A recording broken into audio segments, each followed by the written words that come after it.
Good morning बेटा, welcome back. सो आज हम डिस्कस करेंगे पास्ट एडजस्टमेंट का केस नंबर 3। सी बेटा, केस नंबर 2 और 3 में ज्यादा डिफरेंस नहीं है, एक ही मेजर डिफरेंस है। क्या? हमने केस नंबर 2 में देखा कि एप्रोप्रिएशन जो था वो हमने नहीं किया था, सिर्फ एक इंटरेस्ट ऑन कैपिटल था जो हमने नहीं दिया। ओके, जबकि केस नंबर 3 में देखेंगे, आप देख सकते हैं मैंने केस बोर्ड पे पहले से ही मेंशन कर रखा है कि इंटरेस्ट ऑन कैपिटल, चलो रीड कर लेते हैं इसको पहले। ए बी दो पार्टनर्स है, profits were distributed without providing. Interest on capital देना था ए एंड बी को, सैलरी देना था ए को एंड कमीशन देना था बी को। आप क्या क्या चेंजेस ऑब्जर्व कर रहे हैं इस क्वेश्चन में? I suppose there are two changes from last case. इस क्वेश्चन में दो चेंजेस है बेटा। सर एक तो चेंज बहुत इजी है कि हमने लास्ट क्वेश्चन में सिर्फ इंटरेस्ट ऑन कैपिटल नहीं दिया था, इस बार सैलरी और कमीशन भी नहीं दिया। गुड बेटा, एक तो ये सही। दूसरा, लास्ट क्वेश्चन में अगर आपने देखा हो, लास्ट केस में अगर आपने ऑब्जर्व किया हो, तो प्रॉफिट्स 5 लाख रुपए के थे, गिवन थे हमें, राइट? बट इस क्वेश्चन में प्रॉफिट्स हमें गिवन नहीं है। तो सर अब आगे कैसे बढ़ेंगे? कुछ नहीं, बड़ा सिंपल। एक बार बताओ, क्या लास्ट क्वेश्चन में 5 लाख प्रॉफिट गिवन था, हमने उसको यूज किया कहीं पे भी? नहीं, कहां यूज किया था हमने? तो जो ज्यादा प्रॉफिट हमने बांट दिया था वही लिया था। 5 लाख से तो कोई मतलब ही नहीं था, मींस उस 5 लाख की कोई वैल्यू नहीं है। सेम वे यहाँ गिवन नहीं तो और भी बढ़िया हुआ। यानी एक हमारा कंसेप्ट और डेवलप हो गया बेटा यहाँ पे। क्या? कि प्रॉफिट्स हमारे लिए रेलेवेंसी रखते ही नहीं है अगर वो सही बांटे गए हैं तो। यानी profits are to be considered only when they are distributed in the wrong ratio. ये कंसेप्ट बना लेना बेटा, याद रखना इस चीज को कि प्रॉफिट्स जब गलत बांटेंगे तभी हम उसको कंसीडर करेंगे, otherwise we will ignore profit, right? IGNO RE, right. चलो इस केस को डिस्कस करते हैं। सो सर वही से पहले जैसे ही, हाँ बिल्कुल फॉर्मेट तो वही है। क्या? Particulars A B and total. Sir आगे आगे कुछ नहीं, जो नहीं दिया है वो दे दो। Interest on capital to be credited हमने नहीं दिया ना, भूल गए थे, अब दे दो। क्या दिक्कत आ रही? कोई बड़ी दिक्कत नहीं है। 10,000 एंड 8,000, टोटल कितना हो बेटा? 18,000। नेक्स्ट, इस क्वेश्चन में हम सैलरी भी नहीं दी है, अब दे दो। क्या दिक्कत आ रही है? सैलरी टू बी क्रेडिटेड, किसको देनी बेटा सैलरी? सिर्फ ए को दे दो। 50,000 बी को देनी नहीं है, टोटल में कितना लिख दूं? 50। बेचारा बी नाराज हो गया, ए को सैलरी दे रहे हो, मुझे कुछ नहीं दे रहे हो। हमने कहा वेट करो, आपको भी मिलेगा। तो अब हम कमीशन दे देते हैं बी को। कमीशन टू बी क्रेडिटेड, कितना कमीशन देना है हमें बी को? 40,000।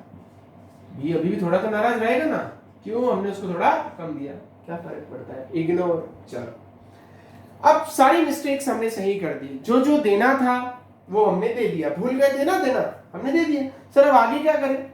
आगे कुछ नहीं, लास्ट क्वेश्चन में हमने केस में क्या किया था, हमने प्रॉफिट्स उतने से डेबिट कर लिए थे। इस केस में कुछ ऐसा ही करेंगे, but let's make the total कर लेते हैं एक बार, ताकि क्वेश्चन थोड़ा सा इजी हो जाए। क्योंकि सब चीजें देखो आप क्रेडिट करनी है, क्रेडिट क्रेडिट एंड क्रेडिट। तो टोटल क्रेडिट निकालना है, कितना करना है? ओके चलो आप मुझे बताएंगे कितना कितना टोटल करना है। ये टोटल बताओ कितना? 60,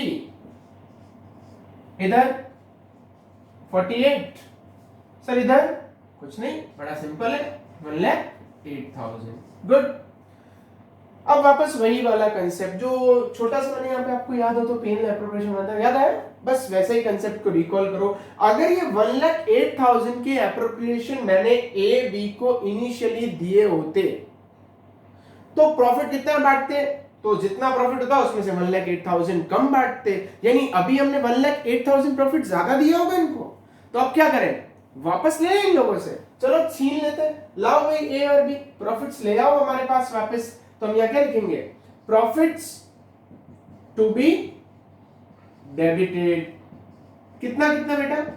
कैलकुलेट करते हैं। 1,08,000 वापस लेना है, ये पहले ही लिख दिया हमने टोटल में। Now 1,08,000 would be debited among A and be in the ratio 3:2। So amount क्या आएगा सर? 1,08,000 इंटू 3/5, ऐसे ही कुछ करते हैं इसको, और 1,08,000 into 2/5, right? So it would be I suppose 64,800, right sir? हाँ 1,08,000 ऐसे ही कुछ आएगा, ओके। और यहां कितना आएगा सर? कैलकुलेशन करते हैं 43,200। चेक कर लीजिएगा calculation, no issues, okay. Sir अब क्या करें? अगेन अब वही हमें तो क्या करना है? कंपेयर करना है, सरप्लस निकालना है। चलो सरप्लस निकालते हैं।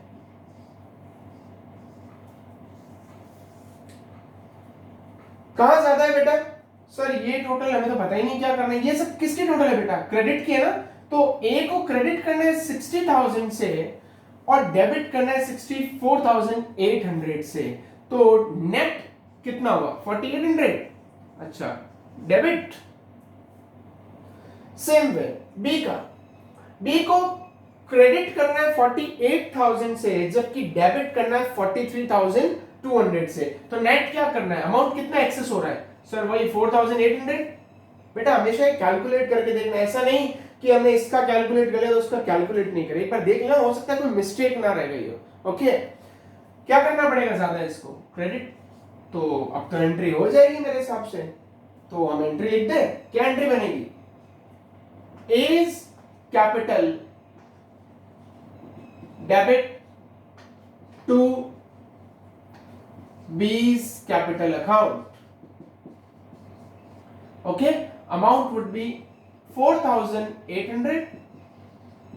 नरेशन वही, being error rectified. एक चीज अब हम यहां समझ लेते हैं थोड़ी सी।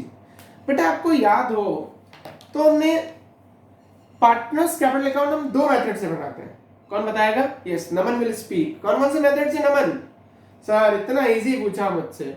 Obviously fixed method and fluctuating method. तो ये जब मैं कैपिटल अकाउंट को डेबिट कर रहा हूं, क्रेडिट कर रहा हूं, इसका मतलब हमने कौन सा मेथड फॉलो किया होगा? फिक्स्ड या fluctuating? Sir obviously fluctuating, okay, क्योंकि फ्लक्चुएटिंग में हम क्या यूज करते हैं? कैपिटल। अब सपोज करो इस क्वेश्चन में हो यहां पे pass adjustment entry assuming partners capital are prepared using fixed method of accounting। क्या आ जाए कि हमें एडजस्टमेंट एंट्री पास करनी है फिक्स्ड मेथड से, तो हम यहां क्या करेंगे? इस पूरे क्वेश्चन में, इस पूरे फॉर्मेट में कहीं पे भी कोई चेंज नहीं, सेम वे में हम इसको प्रिपेयर करेंगे, but instead of this capital we are going to use current account. ये बेटा कंसेप्ट कई बार बोर्ड में आया है। सिंपल क्वेश्चन, जैसे केस नंबर जो 2 हमने डिस्कस किया, वहां वैसा क्वेश्चन दे देंगे आपको और कहीं ना कहीं लिख देंगे पार्टनर्स का फिक्स्ड मेथड है, तो फिक्स्ड मेथड में instead of passing entry using capital account we are going to pass entry by current account. ये थोड़ा सा ध्यान रखें। सर अगर हम ऐसा नहीं करते हैं तो बेटा ये इवैल्यूएटर पे डिपेंड करता है कि वो आपको क्रेडिट करे और ना भी करे। ओके, तो it all depends on the evaluator. ऐसा गाइडलाइन नहीं होता बोर्ड का कि बच्चा अगर कैपिटल से कर रहा है तो मार्किंग की जाए, करंट से मार्किंग रहती है वहां पे। अब इवैल्यूएटर चाहे तो आपको मार्क्स दे देगा, अदरवाइज आपके पूरा क्वेश्चन आप सही कर रहे हैं, इतना टाइम आपने डिवोट किया है, बट उसका आपको कोई भी क्रेडिट नहीं मिलेगा। So please take care of that. यहीं पे हमारा केस नंबर 3 जो है ओवर होता है। In the next session, coming sessions, we are going to come with more and more cases, बहुत इजी रहेंगे। आई होप आपको सब समझ आ रहा है। नेक्स्ट क्लास में मिलते हैं। Till then take care, bye bye, God bless.